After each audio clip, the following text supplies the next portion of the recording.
Welcome to Circle Back to You podcast. I'm your host, Jason Wilson. Our guest today is RJ Mood. He's an expat, travel entrepreneur, and founder of Mood Travel Club. Based in Medellín, Colombia, he is dedicated to helping Black travelers explore, relocate, and thrive abroad. As the host of Black Expat Life in Colombia on YouTube, RJ provides insightful Q&As and expert advice on moving to Colombia. He also curates relocation tours, leisure group trips, and Reconnected Nomads experiences focused on uniting the African diaspora. His mission is to make international living and travel more accessible for the culture. Welcome everybody to Circle Back to You podcast. I'm your host, Jason Wilson. Today we have my brother from Morehouse College, RJ Mood. Welcome to the show, brother. Welcome. Thank you. I appreciate it, man. Thank you for having me. Yeah, man, it's an honor. It's a privilege, man, to have you on. Listen, man, when I first came to Colombia, there were not that many of us down here, many of us brothers. It's so great to meet you, man, and find out that you're in the travel business. Yes. You're actually helping people from the United States relocate here and have relocation tours and all the special things that you're doing for people, man. I think it's great. So yeah, absolutely, man. Let's jump right in. So Cool. I originally came down to Colombia. I'm actually from Atlanta, but I came in 2002. And at that time, there was absolutely nothing positive that you could find about Colombia on the internet, in the media, or any place else. Matter of fact, my first reference for Colombia was the movie Romance in the Stone. Right? So, in that movie, man, they were running through the jungle and whatnot. And supposedly it was supposed to be Colombia, but it was actually a jungle in Mexico. So, there were no city buildings. There was no city at all, to be honest with you. So once I got here, and my first city where I was actually living in was Bogota. Okay. And, to me, Bogota is just like New York or any other major city in the States, right? And people have the conception of Colombia right now that it's still bombings, kidnappings, the drug trade and whatnot. There's nothing positive here. But I'm glad to have you on to change that perception of Colombia and also let people know that this is like one of the top spots that you can come to in South America for travel, for relocation, or whatever it is that you're looking for. So why did you originally decide to come to Colombia? Well, I did not come that long ago. I came originally in 2017. But you mentioned Morehouse, and one of my Spelman sisters, she actually invited me out here to Colombia, actually to Cartagena first. And when I came here, a couple of things happened. One, I immediately realized that there were a lot of Black people here. Two, it was the first time in my life somebody that I did not know just walked up to me and said that we were the same color, and they shared like a kindred spirit with that. So originally, that is what got me down here, an invitation. However, when I got here and saw these things on the ground, I'm like, this is different. This is different than what they've told me. This is different than what I assumed. And I started coming back. And over the next, from 2018 to 2023, I had just started bringing people. However, I knew that particularly Cartagena I was moving from South Florida. It was a little too much, just like South Florida. But you mentioned you going to Bogota first, and my first journey into Colombia as a full-time liver here was Medellin. I knew that the temperature was beautiful.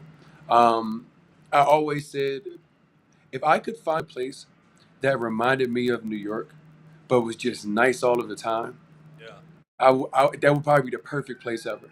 And I wasn't certain if it existed before I came to Medellin, but when I saw it, I immediately knew I might have found where I wasn't certain actually existed. So my journey here was unique, but I say my journey is a testament to Colombia spirit. A Colombian that lived in America gave me almost my pass to come to Colombia and show me all of the things that the news and the media weren't going to show me. So I was definitely blessed. That's awesome, man. So when you came here, did you have the idea to start a travel company, or was this something that you wanted to do before even deciding to come? Well, everything happened relatively organic. As I mentioned, the first time I came out here, it was an invitation. The second time I came out here, I came specifically, but I had two people with me. Um, those two people came with me because they saw me from the last time and said, "Man, that looks like you had a really good time. Like, next time you go, let me know." Yeah. Well, that second time I came out here, I started talking to one of the local guides that was here, and I said, I think I can bring people. I think I can bring people here because I can see in their eyes. I know what it did to me, and I can see in their eyes what it's doing to them, like just having this experience. So literally, that was April of 2018, and by 2019, pretty much February of 2019, I think I had like 17 people come with us, Wow. and then it just started from there. So it didn't like I was like, oh, I'm going to go to Colombia and start a travel business. It kind of was like an aha moment. And luckily for me, my life and my energy has always like led me in the right direction organically, even if I wasn't like, this is what I'm exactly doing. Yeah. But I ended up always in the right place, thank God. Okay, so were all these people from Philadelphia, or were they from different Oh states? no. As you mentioned, we went to school in Atlanta. Yeah. So I'm originally from Philadelphia, but going to school in Atlanta gave me the opportunity to meet people from all over the country, um, even different countries. My boys from Bermuda. These people, we were able to go to school with certain kinds of people. So people that understood travel, because originally coming from Philadelphia, I didn't grow up with travel, and like I didn't grow up with the passport. I didn't grow up with these things as a norm. Whereas I had friends that had already done some of these things, but when they saw me doing it, knowing my spirit and personality, they were like, I got to go with you. Yeah, that's awesome, man. So at Morehouse, did you take Spanish? Was that something that you wanted to perfect before you got here? Perfect. That is a funny word you use, Jason. This Spanish is definitely not perfect at all. Yes, I took Spanish. I took Spanish in high school. I took Spanish in college, but nothing more than basic requirements. My stepmom, my sister, they're fluent in Spanish. They learned Spanish in college and said, "Hey, I want to learn Spanish." But I still it was something in me. I still just wasn't always ready to go grab the horns. But coming to Colombia at the time when I was coming, when there were no people in the streets of Colombia speaking English at all, Mm, wow. I had to learn like hello, how are you? Those are just basic pleasantries that we often forget to use in the United States. Never mind, where's the bathroom? I'd like to order this. And I mean, also, I have a peanut allergy. Oh, I okay. need to know the words for I have an allergy to peanuts, and does this have peanuts in it? Because you just forget. So a lot of people come, and so I didn't think about it as let me go and do book Spanish as a student. Yeah. However, I was thrown into the deep end, and I had to learn on the fly. But I'm here, not perfect by any means, but I am Yeah. here for certain. Well, you're an adventurous person like me. I took Spanish at Morehouse too. But man, the thing is that when you're in Morehouse or any other school, you're gonna learn either Mexican Spanish or Spanish from Spain, right? It's not Colombian Spanish. So when I got here, I found out, man, the complete lexicon is different. So you're basically starting from zero.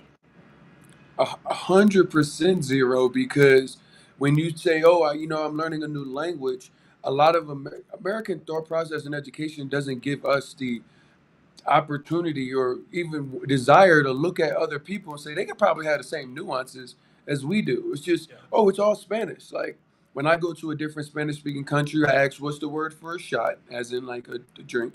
"What's the word for straw?" Immediately, they're probably not what it is we're going to use in Colombia. Yeah. The cadences. So I told you I started off coming here to Cartagena. Cartagena is coastal, so it's kind of like the South. Uh-huh. Whereas a place like Bogota, Medellín, it's a little bit more northern. It's a little bit more cooler. The cadences of language are completely different. So me learning my language in Spanish in Cartagena, when I first started really, really, really coming to Medellin and like living here, I was confused because I'm like, what are what are you saying? Yet when I go back to Cartagena, I'm like almost about 75 to 85% fluent. Okay. Whereas not here. I am it's different. Yeah. But you always have to be open to learn those things. And that's one of the beauties about moving abroad is that you are challenging yourself to unprogram everything you learned that was normal to see something that is not normal to you, but can become normal for you. Yeah. Absolutely, man. And I'm glad you brought that up because if you go to Cartagena and just people on the coast in general, man, they're a lot more friendly. They come up to you, start talking. But if you're in Bogota, for an example, man, it's a completely different culture, right? The people are a lot more colder. They may not say anything to you at all. But in Medellin, people are friendly too. So it really People are depends. super friendly. Yeah, it depends on the climate and the environment and all of that. But what other kind of differences have you noticed in other cities? Um, each city has, it's not even a difference. It's just like, you know this, but you don't think about it. You Hmm. know, in each city in Colombia, they have a different food. Yeah. Coastal cities are going to use like more like coconut rice, and it's going to be seafood based and a lot of sauces and with like different kinds of seafood. Whereas somewhere like here, the regional dish is the bandeja paisa, which is chicharron, frijoles, rice, avocado, blood sausage. Those things are completely different. So when I got here, I had to go find. We have a joke here in the expat community, and it's like you gotta when you go to a new restaurant, take a look in the back before you sit down, because that lets you know if you're gonna get something that's gonna be quality seasoned. Because we come from places that one, the food quality is different. And I've seen food get built up from the ground up, whereas we're so used to just shaking things out of a shaker. Oh, Right. it's garlic powder. Oh, the coconut milk. Let me open the can. And seeing the processes that they're utilizing to cook things. And Hmm. then when you go to a Pacific coastal place and you taste all these flavors, and then you happen to get the back end process and you see this, you're like, this is like real cooking. This is not flash in the pan. Hmm. Y'all want it in 10 minutes. I say, you need patience because it wasn't just sitting there waiting for you to put it in the microwave. No, no, no. They're going to make this food for you. Yeah. That's one That's of the biggest things. yeah. It is, man, and that's a great point. But man, in Medellin, where you are, man, that bandeja paisa, bruh, you got beans, rice, pork rinds, Uh, and all this beef and whatnot on the same plate. yeah. That could be culture shock. And then people in Medellin, they eat that for breakfast. Yep. Yeah. Yep.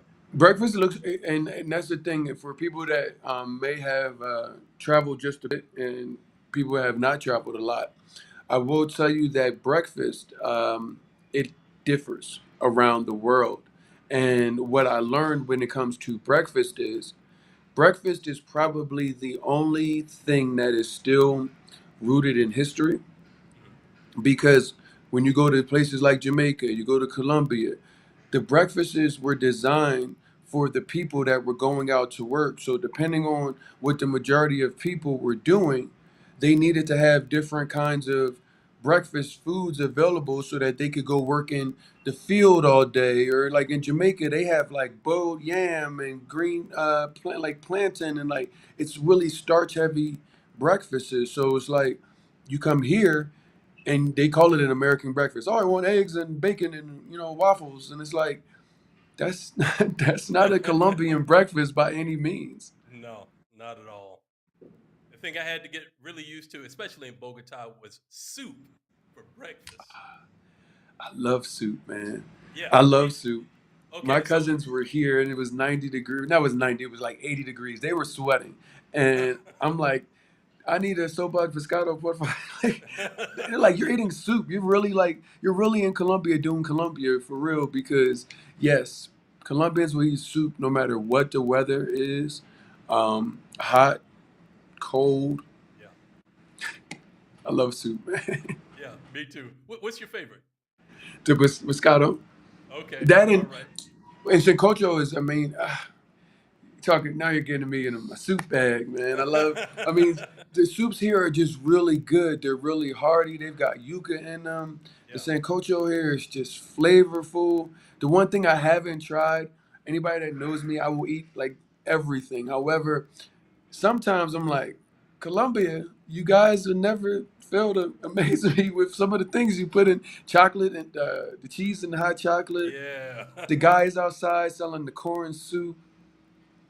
There's a lot of different flavors and different things that are here in Colombia where it's like you're going to see something different all of the time. absolutely. Yeah. So I mean, sancocho is my favorite. It's not a bad one. But that Yeah, pescado, man, like I said, I go to a lot of Pacific coastal places. I got a lot of friends that are down here that own restaurants that I just end up trying to either go myself, bring my friends, or bring other people that come into the city because they are cooking with traditions from generations ago and still doing it. We don't get the opportunity to do that as much back at home. So seeing these things and tasting the foods and learning the stories is all a part of the experience of being here.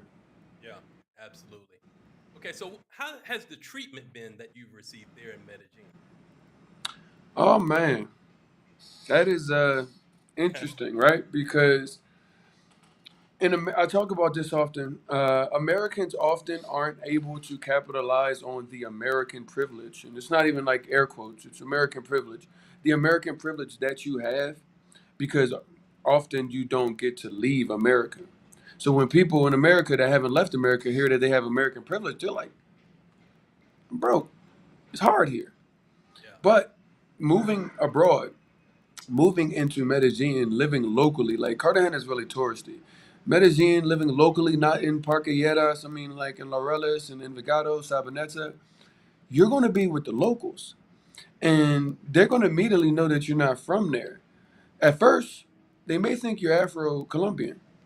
But then when they treat you, when you find out that you're American, you notice that I said American and not African American. uh-huh. That was unique for me. It took me a couple of weeks to realize what was going on. Mm. Um, but I realized I was getting treated like an American. And I just didn't grow up like that in America. So it wasn't bad treatment. It was just a certain privileged treatment. Oh, come this way. Oh, Popina, Servicio, Include. Certain things started becoming apparent because at first when they thought I was a local Colombian, people might follow me thinking, oh, you might steal. And that dynamic when I got here was interesting too because my dad said like racism is like water. It is everywhere in this world. Yeah, So you are going to have to understand that things are going to be different there, but things may be familiar. Um, I will tell you from a treatment perspective, I have had nobody be mean to me. Most people, like I said, they come up to you, hello, how are you? Nice to meet you. Especially once they notice that you're in the building. The lady across the hallway from me in my old building, at first she was like, then once she realized I lived there and I was nice, she would come walking down the street with the groceries, and it's like, Migo, come help me with my groceries. I know who you live directly next to me, and it's like there's a real community vibe here, and people will open their family, their culture to you. I've been invited to. It was me and four other Americans on a bus full of 50 Colombians for a Shiva in December. And Wow. everybody was family except for us. And they treated us just like we were just long lost cousins. We had the best time of our life. So, from a treatment perspective, yeah, there's nuances. Don't leave America thinking going to Narnia. It's perfect there. Everybody's but the people that are here are really genuine, and if you and they see you trying to become a part of what Colombia is, not trying to bring America or wherever you're from to Colombia, Yeah. they're going to treat you with like utmost respect, invite you out to places just to hang out, birthday parties. Like that's when you know you're doing Colombia right, when a Colombian invites you to something that you're the only American in there. Yeah. You're like, all right, Absolutely, man. I'm doing right. I'm doing all right. Yeah. Man, yeah, that is such a feeling of closeness here, man, and a family. Like for Christmas, we have novena here. And for Mm-hmm. people that don't know what that is, they celebrate the 9 days before Christmas. Every single night there's a celebration, So food, much fun. drinks. I mean, every single night. So I can't be teaching class that week or really doing anything that week. Well, Jason, you got to be honest with them. I don't know where it is that you are, but I will tell you from December 1st, well, let's back up. From the 30th, that nighttime, about 8, 9 o'clock, people are starting to go out and get ready. Yeah. Because here in Medellin, at midnight on December 1st, the entire city is lit up with fireworks. The entire city. And then from the first probably to about the 15th of January, if it don't have to do with their friends or your family, you might as well just wait until afterwards because you're not going to be getting people rushing to go do anything. They are, like you said, with friends, family, eating food, singing, laughing, dancing. Grandma may be the drunkest person in the room, and it's just normal, and it's just like we're so used to Christmas time being so based off of what we have to buy and the sales and things that we can put under the tree. And it's like people got gifts and stuff, but people just want time with their friends and their family. Like that's it. And that's beautiful. Yeah, it is, man. And people just invite you into their house, man. Come in and eat some food and whatnot. I mean, dude, I don't know about you. That never happened to me in the States. Well, being in the South, definitely, I got that, especially not being able to go home sometimes. But it's on steroids down here because it's like you can just meet people and like I met the guy who Adrian, he invited us to his family's Shiva, but a month before that, I met him at a comedy show down here, and he's Oh yeah. like, you guys speak English? I'm from Jersey, but I'm Colombian. But my family, my mom and my dad, they don't speak any English. But I need some more American friends down here because I haven't spoken any English since like forever. And a month later, we are all out on the Shiva, and his mom, with no English, is passing out fireball, little shots. I'm like, that isn't normal. That part there isn't normal. If you got relationships with people, if they've got the time, hopefully that's still going on. But my experience in the United States, that's not even going on as much anymore, to be honest with you. Right, right. Yeah, I agree, man. Okay, so let's talk about Mood Travel Club. How does one sign up, and what exactly do you offer to people that take Yeah, no on a worries. tour? Well, I'll start with the offer first because the offer is giving you the opportunity to essentially make your own destiny. That is what mood stands for, is making our own destiny. It gives people the opportunity to take a look at the world in a different way and go with people that often look at the world in a different way. So travel is you can travel with anybody. That doesn't make us unique. But our focus on food, fun, history, and culture, reconnecting people of the diaspora back to the diaspora, and creating group travel experiences that allow them to see themselves in the people that are out here in the Caribbean. And you'd be surprised how many places in the world there are people that look like us, but we don't know about them. So we try to blend food, fun, history, and culture and the experience of that. And that is what our group travel itinerary essentially brings to you. Whether it's Colombia, Panama, we go to Mexico, we go all of the places that you've heard of, but you haven't gone the way that we're going to show you. I think that's beautiful, man. So your next Nah, not a tour problem. here in Colombia is when? My next tour here in Colombia, we have a couple. It's about to be a busy, whew, about to be a busy time. So we have our relocation tour. Our relocation tour is March 12th through the 17th here in Medellín, Colombia. For anybody that doesn't know what a relocation tour is, I just opened by saying what Mood Travel Club is. We provide group travel. That's vacation. But a relocation tour is designed to say, you may be looking to move abroad. You might be looking to meet me down where I am at. However, do you know what the first step is?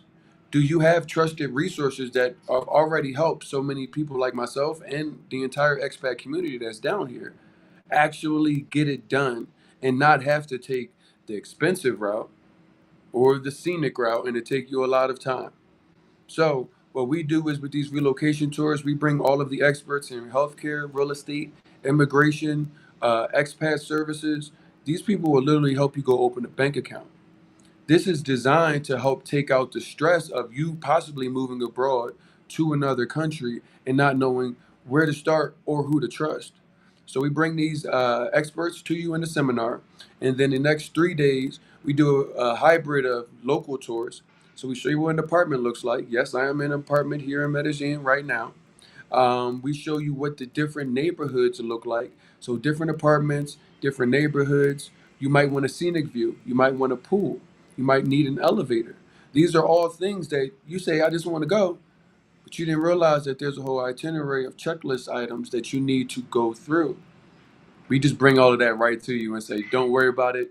Just sign up. You can go to moodtravelcolombia.com. That's two O's in mood, two O's in Colombia.com.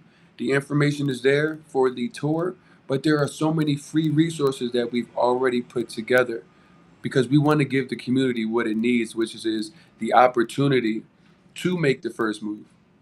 Don't make it difficult. Man, I think that is an absolute game changer. I wish something like that existed before I came. I mean, dude, it Same, basically bro. just it basically just takes all the guesswork out of your trip. 100%. And and Yeah. and and it I never guarantee anything, but moving abroad is about probability.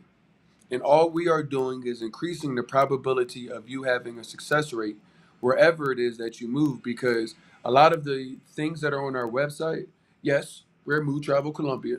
However, the 6 steps you need to move abroad, the outline of the relocation tour. These things are things where you can go do this exact same relocation tour with this outline. You just need to put the resources together. But at least you have a foundation. And this can go anywhere around the world that you go because I know so many of you guys are going from TikTok to terminal, and it's the worst strategy for moving abroad ever. Mhm. Yeah. Yeah. Absolutely, man. Okay, so what are some of the things, especially in Medellin, that you recommend that people have safeguards about because everybody's concerned about the security issues. Yeah. So I can't say if you're from an inner city, just act like you're there, because not everybody can be from an inner city. However, I will tell you, coming to a place like Colombia, specifically Medellin, you need to start shedding some of what America told you was valuable. So, what I have on my neck, I think this is my dad got me this. It says iron sharpened iron. It's like sterling silver. And this is a quartz, some crystal. This I got from Palenque. This is as much jewelry as I wear. This is from Palenque. America has taught you, your value comes into the stuff and things that you can show other people that you have. Many people come to Colombia with Louis Vuitton luggage and Gucci socks and Dior and all of these things because I'm going on vacation, so I need to look good. And not realizing that one, that works in some places. And don't get me wrong, there's plenty of people that have that kind of stuff here. However, I would say it gives you more of a I'm an American with my nose in the air kind of vibe versus I'm genuine, I'm a real person. People may pass misconceptions about you just by how you look because you are coming looking like a tourist. That is one thing I would tell people all the time, and I tell people this on every trip they come here in Colombia. Like, don't wear your bank account on your body. Nobody cares. The only people that care are the people that you don't want to talk to. So don't wear your bank account on your body. Be comfortable. Don't also dress like a tourist. Hawaiian shirts and Hawaiian shirts probably anywhere in Colombia are probably going to go tourism vibe immediately. But know where you're going. You mentioned Bogota. I've never gone to Bogota. I have no interest to go to Bogota as of yet. And the reason why is I have gotten to the point in my life where under 70 degrees Right. Bogota is like it gets like the fall there. Like it get 30, 40 degrees there. Yep. Here in Medellin, it's 60, 60, 50, 50 to 60, 55 to 65 at night, 65 to 80 during the day. So know where you're going so you can make certain that you're dressed appropriately. Um, the other safety things is most of you guys would not invite, and this goes for men and females, and men and women. Most of you guys would not invite a stranger into your house that you just met. You wouldn't invite a stranger you just met at church, the bar, the grocery store, any of these places. However, many people come to Colombia and forget that they wouldn't do this in their local neighborhood. You also don't know because you have American eyes. You don't have Colombian eyes. And anywhere you go, you don't have Jamaican eyes. You don't know what normal looks like in Colombia. You only know what normal looks like from America. So just these conversations, having real conversations and people tuning in before they go places, tuning into like our YouTube channel because there's literally 80 plus videos there of conversations that are designed so you don't come to Colombia one and have a bad time from just a that wasn't a good place, but two have a bad time because there are people that will take advantage of you anywhere in the world. This is not a fantasy island. This is Colombia. You guys can get better fantasy island in Jamaica because you've got a resort and that's designed for you. In Colombia, you are with the people. Right. And that's the beauty of it though. Yeah, absolutely, man. All right, bro, man, it's been great having you on the show. We got to do this again, man. Talk to me. I'm always here. I'm always Yeah, here. yeah, we got to do a part two, brother. Okay, so how can people find you? I'm sorry. Oh, you said how can people find me? So, um, you guys can go to moodtravelclub.com. That is all of our group information. You guys can go to moodtravelcolumbia.com as well. Here you see Mood Travel Club. That's all our group travel. You guys interested in traveling the world with like-minded people, that is where you start. Whereas if you are on the cusp of taking the next journey out of the United States and possibly have Medellin on your radar, go to moodtravelcolumbia.com. You guys are going to be able to go there, get our free resources. You guys will be able to tap in with our experts. Our experts are already on there. Their contact information, that stuff is not gatekeep. It's provided to you. We just want you to be able to come with us and meet all these people in person like so many people are coming to come down here do I think it's 2 weeks almost. So that is the best way to get to us. Also, YouTube. That is where Black Expat Life in Colombia. That is where you are going to see conversations like this, conversations with our experts. We've got people that even have kids down here for people that are concerned with that. What's that look like for you? I don't have a kid, but I always do my best to bring the resources that the community needs directly to the community. So, Jason, I appreciate you having me on. You let me know when you are ready to do this again, what Yeah, we're going to talk about. It's so much to educate as well as inspire the community of potential travelers that are coming here. that's awesome, brother. I'm looking forward to it. Probably next week, man. You Let me open know. next week? Yeah, I'll be around. Okay, sounds good, brother. Ladies and gentlemen, RJ Mood from Mood Travel Colombia and also Mood Travel Club. See you next week. Take care. Thanks, guys. Bye-bye. Thanks for watching Circle Back to You podcast. Don't forget to like, share, comment, and subscribe. See you next week.